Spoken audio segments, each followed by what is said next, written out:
Welcome to studio in Telugu. రాష్ట్ర వ్యాప్తంగా పెంచిన విద్యుత్ ఛార్జీలపై వైసీపీ శ్రేణులు నిరసన చేపట్టారు. దీనిలో భాగంగా గుంటూరులోని గుజ్జలగుండ్ల D4 విద్యుత్ కార్యాలయం ఎదుట అంబటి రాంబాబు ఆధ్వర్యంలో నిరసన తెలిపారు. అనంతరం ఆయన మాట్లాడారు.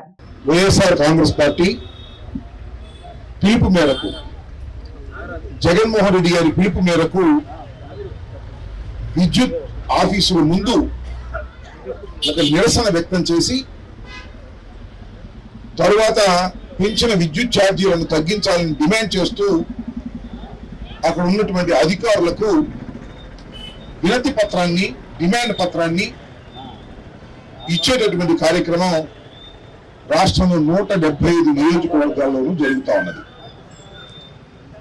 విద్యుత్ ఛార్జీలు అనేక సందర్భాల్లో పెంచుతూ ఉన్నారు. ఇక్కడ గమనించవలసిన అంశం ఏంటంటే, చంద్రబాబు నాయుడు గారు అధికారంలో ఉన్నప్పుడు పెరిగినంతగా ఏ ప్రభుత్వంలోనూ పెరగల.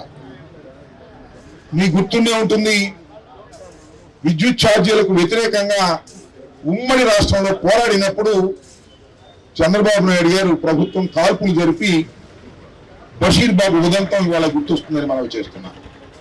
అనేక మంది మరణానికి కారణమయ్యారు ఆ రోజున చంద్రబాబు నాయుడు గారు. నేను ఇక్కడ చాలా స్పష్టంగా ఒక విషయాన్ని చెప్పదలుచుకున్నది ఏమిటంటే,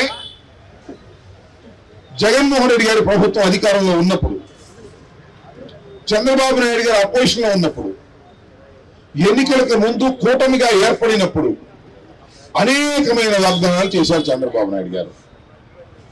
దానిలో ప్రధానమైనటువంటి ఒకనొక వాగ్దానం ఏమిటంటే, తమ్ముళ్ళు మీరు నాకు ఓట్లేండి, విద్యుత్ ఛార్జీలు పెంచకపోగా తగ్గిస్తాం. జగన్మోహన్ రెడ్డి గారు పెంచాడు, నేను వస్తే తగ్గిస్తాను అన్నాడు. నేను అడుగుతా ఉన్నాయి వాళ్ళ అయ్యా, తగ్గించడం దేవుడు ఇదేం కార్యక్రమం పెంచడం? 15,000 కోట్ల పైచులకు 2 విడతలుగా పెంచారు. నవంబర్లో 6,000, ఇప్పుడు 9,000 కోట్ల రూపాయలు ఇవాళ ప్రజల మీద భారం వేస్తున్నారు. 25% నుంచి 55% వరకు ఇంతకు ముందు వస్తున్నటువంటి బిల్లులు పెరిగే ప్రమాదం ఉంది. సామాన్యుడి నడ్డి మీద ఇవాళ మీరు కొడుతున్నారు. ఇది దుర్మార్గం.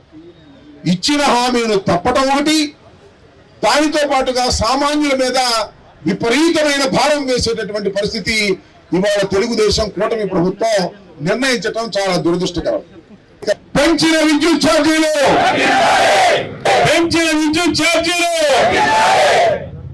Okay, thank you.